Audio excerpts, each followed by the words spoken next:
बिस्मिल्लाहिर्रहमानिर्रहीम। अस्सलाम वालेकुम। आज इसराइल के लिए अब तक का लिबनान जंग में सबसे ज्यादा तबाहकुन हमला था जो लिबनान में हुआ। सीन ये हुआ है कि इसराइल के तकरीबन 10 के करीब हेलीकॉप्टर्स इस वक्त इसराइली फौजियों को जो शदीद जख्मी है या जो मारे गए हैं उनकी लाशें उठाने के लिए आपकी स्क्रीन पर मनाजिर चल रहे हैं, लेकर जा रहे हैं।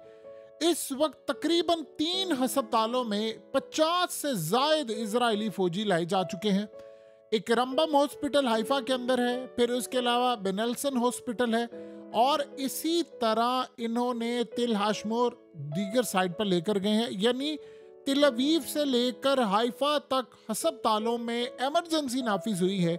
और ये इजरायली फौज के लिए अब तक का सबसे तबाहकुन हमला था। सबसे ज्यादा तबाहकुन हमला है कि जहां पर उनके फौजियों की लाशें शदीद जख्मी उनको उठा उठा कर लेकर आया जा रहा है। और इतनी हालत खराब हो गई है कि हाइफा के रंबम हॉस्पिटल में ऑलरेडी इमरजेंसी नाफिज है। आपको पता है 4 दिन पहले भी हमले हुए थे, फिर उसके बाद अब हमला हुआ है, और उसके अलावा गुलानी ब्रिगेड पर हमले जो हुए। यानी अस्पतालों में इन्होंने रंबम हॉस्पिटल बनाई इसलिए था कि असल में इनके लोगों को लाया जाए, फौजियों को लाया जाए। इनको पता था और ये 10 साल से इसको बना रहे थे। अंडरग्राउंड पार्किंग लॉट के अंदर इमरजेंसी तक रखी हुई थी। अब हालत ये हो चुकी है कि इनके फौजियों पर इतने हमले हुए हैं, इतने शदीद क्लैशेस हुए हैं, इतने ज्यादा क्लैशेस हुए हैं कि लिबनान जंग में अब तक का सबसे ज्यादा बुरा हमला आज हुआ है जो इजराइल की फौज पर हुआ है। यानी इससे पहले इजराइल की फौज पर लिबनान में, यानी जो रिसेंटली लड़ाई चल रही है, इतना तबाहकुन हमला नहीं हुआ। आप सोचे 2-3 दिन पहले जब गुलानी ब्रिगेड पर रात को इन्होंने ड्रोन और मिसाइल और चीजें मारी तो 100 से ज्यादा जख्मी और मारे गए लोग वहां पर।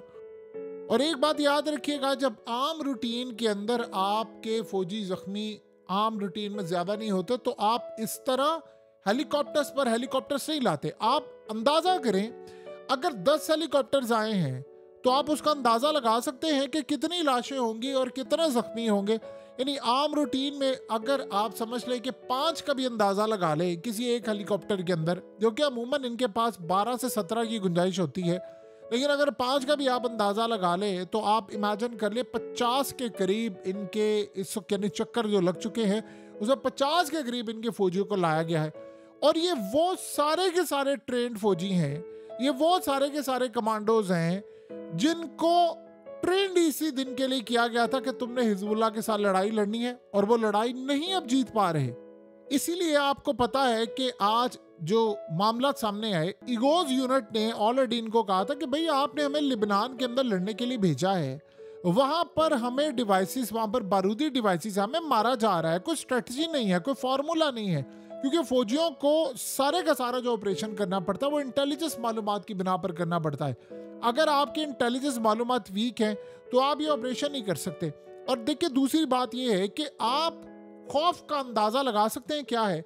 अब ये सारे मिसाल के तौर पर 50 के करीब आपके फौजियां हैं, उससे पहले पिछले आप समझ लें 4 से 5 ब्रिगेड इनकी मारी गई हैं। आपके पिछले 12-15 दिनों के अंदर कम अज कम 400-500 फौजी या तो मारे गए हैं, यानी या जख्मी और फौजी मारे, यानी टोटल इनकी ये सूरत हाल है। तो आप सोचें कि जब आपकी 8 से 10 ब्रिगेड मारी जाए और आपको पता हो कि जी अगला नंबर आपका आप मारने के लिए जा रहे हैं, और आपको पता हो कि जी पिछली सारी या तो मार खा के आ गई हैं या फिर वो जख्मी है और या वो इस काबिल नहीं है, तो आप अंदाजा लगा सकते हैं क्या सूरत हाल होगी। इवन के वहां पर जब ये लड़ने के लिए जाते हैं तो वहां पर फौजियों का ये होता है कि यार हमें भी कोई हल्की आदि को बाजू पर को गोली को इधर उधर लग जाए, कोई जख्मी हो जाए, हम भी जख्मियों में शामिल हो जाए, दोबारा लड़ने के काबिल ना रहे।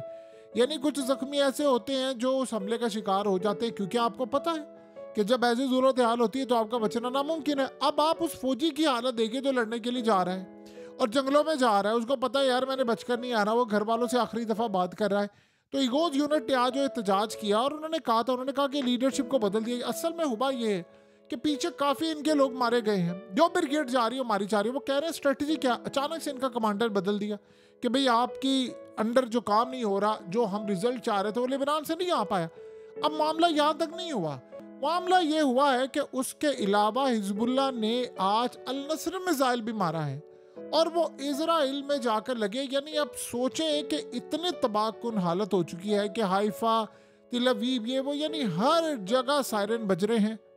इन्होंने कहा था कि हाइफा के अंदर हम मारेंगे और लोगों को कहा था कि आप घर छोड़कर चले जाएं। अब लोग जाते हैं नहीं जाते, लेकिन इस सारी सूरत हाल में उनको ये बात समझ आ गई है कि हम यहाँ पर अब टिकने नहीं वाले, हमारे साथ बहुत बुरा हो रहा है और जिन फौजियों ने हमें बचाना था वो फौजी तो तबाह बर्बाद हो रहे हैं। मसला सारा यहाँ पर ये है कि ये जब ऑपरेशन करने के लिए अंदर जाते हैं, इनके पास वीक मालूमात है। देखिए, वीक इंटेलिजेंस मालूमात का मतलब ये है कि दो चीजें तो तय हैं कि हिजबुल्लाह ने अब तक जो हथियार दिखाते रहे हैं वो वीडियोस में, ये सारा कुछ वो इस्तेमाल नहीं वो करे। वो जो चीज इस्तेमाल कर रहे हैं वो इजराइल को अभी तक पता नहीं है।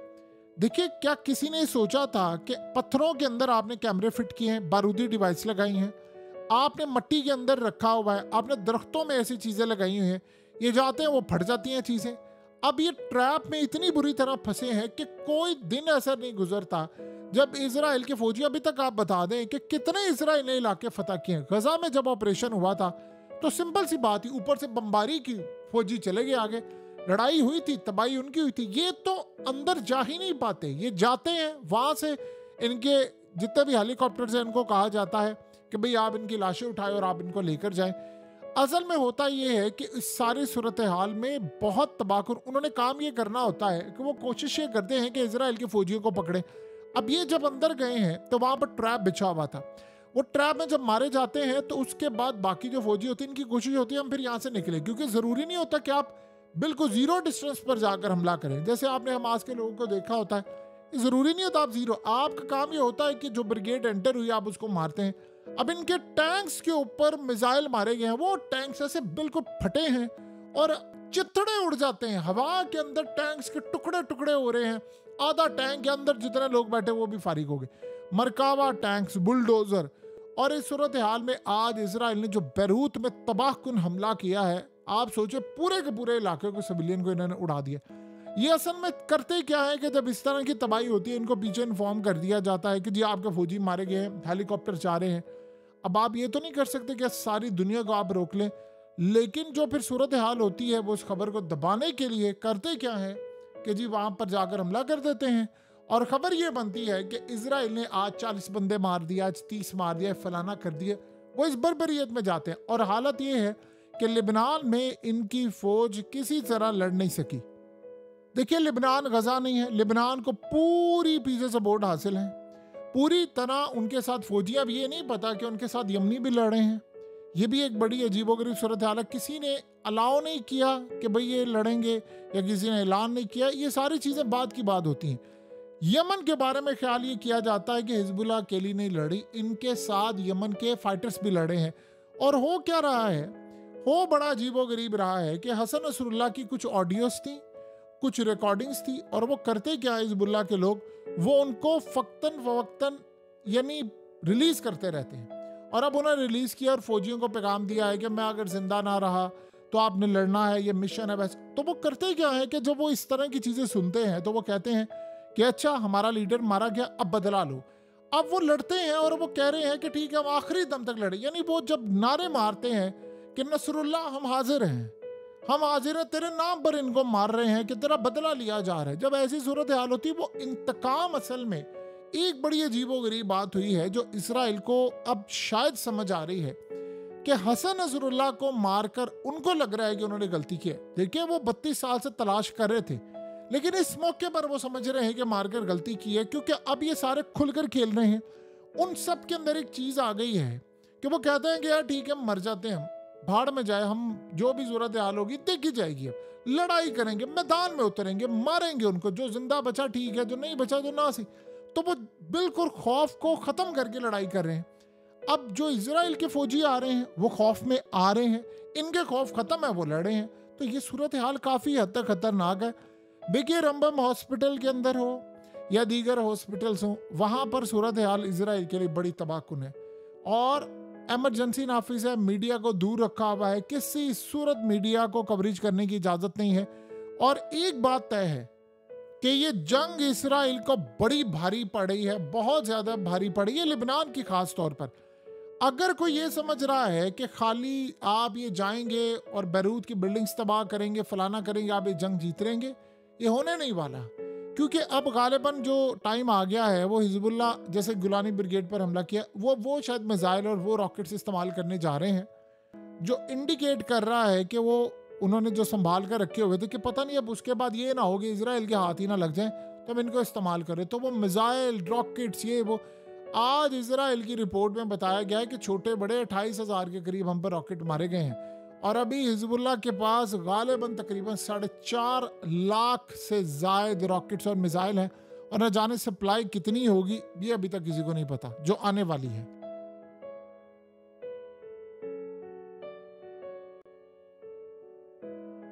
हकीकत टीवी को सब्सक्राइब करना मत भूलें, वीडियो को लाइक करें, शेयर करें और कमेंट सेक्शन में अपनी राय का इजहार ज़रूर करें।